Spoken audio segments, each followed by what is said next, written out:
Comentaba en mi video anterior que esto de planear cuando uno era un menor de edad y vivía refugiado con mi abuela, regresar a casa de mis padres, es similar a estas mujeres que aún con el ojo morado lo cubran con regresar con el marido golpeador, ¿no? En espera de que pues ya no se va a comportar de manera violenta, de manera abusiva, ¿no? Pero en realidad esa analogía es bastante engañosa, por razones demasiado obvias. En primer lugar, la sociedad en general reprueba los golpes, bueno, en Occidente, ¿sí? De un marido hacia su esposa. Vean nomás qué abismal diferencia. En la ciudad en que yo vivía, México, a mediados de los 70, ¿quién reprobaba los golpes tan injustificados, digamos, como el marido a su esposa, de un padre hacia su hijo? Claro, esa es la clave de las claves. Este concepto que he manejado en otros vídeos de Matrix, ¿no? La película Matrix, ¿no? Matriz, ¿no? En que uno está envuelto, ¿no? en una ciberprisión y uno no se da cuenta ni siquiera que uno está metido en una batería eléctrica, ¿no? Porque está soñando, ¿no? Sí, un sueño de realidad virtual, ¿no? Digamos, eso de alguna manera retrata lo que Alice Miller ha querido decir en su libro El saber proscrito. Sí, claro, ese es el punto. El saber de que los padres maltratan a los hijos, pero no nada más de los actos violentos, ya sea verbales o físicos, sino la manera como daña eso a la mentalidad del hijo. Sí, ese tema, no, pues, ¿dónde está en la academia? ¿Dónde está? Simplemente no existe en las universidades, ¿sí? Y no existía tampoco, digamos, hablando biográficamente, en el México es que yo viví, ¿por dónde? Ni los amigos, ni las amigas, ni los parientes, los familiares, obviamente, pues menos, ¿no? Mis hermanos eran más chicos todos, ¿sí? Aunque claro, los sentimientos, pues, una vez yo me acuerdo, ¿no? Que Noé y Corina y yo nos contamos sueños de que nuestros padres nos agredían. Los niños son en un momento dado los únicos portadores de un conocimiento. Claro que luego la sociedad se encarga de aplanar esas aristas y que no se filtre nada, ¿no? Para que todos estén durmiendo en la matriz, por así decirlo, ¿no? Y es que ese es el punto. La analogía que puse con la mujer que regresa con el marido es equívoca, porque en el mundo en que yo vivía no existía la categoría de padres abusivos en mi clase social. No, ¿dónde? No existía. Todavía a estas alturas, según he dicho en otros vídeos, ¿no? ¿Sí? Fuera de esta serie, pero aquí mismo, en internet, he dicho en otros vídeos, por ejemplo, que yo traté de comunicarme con uno de mis primos, ¿no?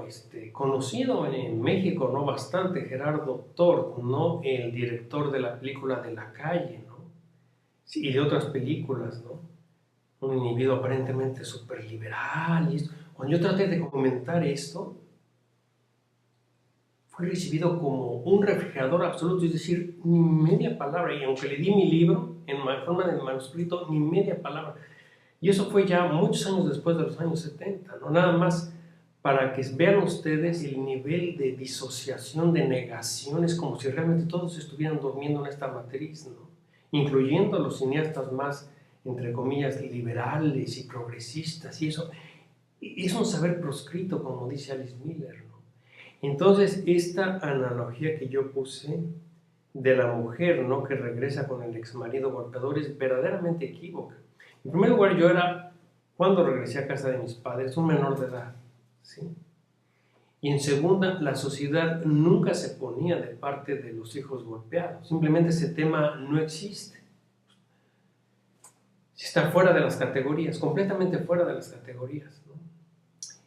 Y entonces, claro, todo eso contribuyó a que yo regresara, porque si no hay nadie en el mundo que te diga, oye César, eso que se te está ocurriendo, ¿no? Si por ejemplo los excompañeros del Madrid con que yo todavía me llevaba en aquel entonces, con Javier Souto o con Arturo Silva Barroso, nadie jamás, de los jamás me dijo, oye, no vuelvas ahí, que no es que te van a martirizar, no, simplemente Vimos en uno de mis vídeos anteriores que al contrario, que mi mamá tenía comunicación secreta con uno de estos pseudo amigos, ¿no? Con Javier, que no me decía nada de eso. Entonces, realmente, yo puedo entender el error garrafal que cometí, ¿no? Al regresar otra vez con mis padres, ¿no? Y uno podría preguntarse, ¿por qué la sociedad está durmiendo en Matrix? ¿Sí? Bueno, interpretado esa metáfora, ¿por qué existe un saber proscrito, ¿no? Como diría Alice Miller, ¿no? ¿Por qué la gente no quiere saber de esto? Y de hecho no lo sabe, ¿no? El maltrato en el hogar, lo que causa tanta devastación y tanta destrucción emocional y mental. Todo tiene que ver con el hecho de que nosotros somos mamíferos y primates, ¿no? ¿Sí? Como hay una larga dependencia a nuestros padres, y estoy hablando del 100% de humanos a lo largo de miles de años, ¿no? Y de prehumanos a lo largo de cientos de miles de años y hasta de millones de años, ¿no? Desde los australopithecus hasta la fecha, ¿no? Mientras más dependemos de nuestros padres, más padecemos una suerte de lo que podría llamarse síndrome de Estocolmo. Claro, es obvio. Si desde bebés, acuérdense que nosotros nacimos en estado fetal, por así decirlo, porque ni siquiera nos podemos parar, ¿no? Ni siquiera sentados, o sea, nos caemos, no tenemos ni siquiera equilibrio, ¿no? Un bebé, un recién nacido, ni siquiera un bebé de un mes, ¿no? Entonces nacemos prácticamente en estado fetal y hay una larga dependencia ahí para que el individuo pueda independizarse, ¿no? De una familia. Entonces, claro, eso se presta a un super síndrome de Estocolmo. Hay gente que ha analizado esto. Podría entrar en detalles técnicos y hablar de John Bowlby, ¿no? Este pionero en psicología del desarrollo, sí, del ser humano, ¿no? Y de los mamíferos en general, pero del ser humano en particular. Podría hablar de Colin Ross, ¿no? Y de cómo él habla del apego con el perpetrador, ¿no? Apego es un término de psicología del desarrollo que quiere decir que los mamíferos, ¿no? Y las aves nos apegamos a nuestros progenitores precisamente por la larga infancia, ¿no? Pero el Homo sapiens es el colmo de los colmos, porque hay tantos años en que somos dependientes de nuestros progenitores, que eso se presta, ya no se diga a un síndrome de Estocolmo, sino a un super síndrome de Estocolmo. Entonces, claro, inadvertidamente nos ponemos de parte de nuestros agresores.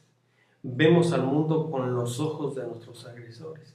Y por eso lo más común es que las víctimas de maltrato físico o emocional de adultos digan, no, pues es que mi padre me estaba disciplinando, es que así eran los métodos de aquel entonces, yo lo perdono, hay que entenderlos también ellos tuvieron padres, si no hubiera sido por esos cinturonazos a lo mejor yo no sería lo que hoy, en fin, todo eso Miller le llama pedagogía negra y en el fondo, si ustedes ven la vida de la persona que pronuncia eso, se van a dar cuenta que o va a ser alcohólico o le pega a sus hijos o maltrata a sus hijos de una manera o tiene relaciones de pareja horripilantes o X cosa, depresión, cualquier cosa que ustedes quieran, ¿no? A lo mejor puede andar en una secta terrible, esotérica o del New Age o X cosa, ¿no? Va a haber una patología, o sea, una persona que dice esas cosas nunca está perfectamente sana, ¿sí? Nunca. O sea, hay algo curioso en mi mente, ¿no? De ahora, ¿no? Que ya llegué a los 50 años, ¿no? Soy asintomático, no tengo ningún síntoma psiquiátrico, ¿no? Verdaderamente asintomático, ¿no? Entonces hay que tener cuidado con esto de que la gente le dé la razón a sus padres no abusivos, ¿no? Por esta cuestión del síndrome, super síndrome de Estocolmo, que eso explica por qué yo, siendo todavía un menor de edad, ¿no? Se me ocurrió esto de regresar a casa de mis padres, decisión fatídica, como veremos en los próximos capítulos, ¿sí? De esta serie. Bien.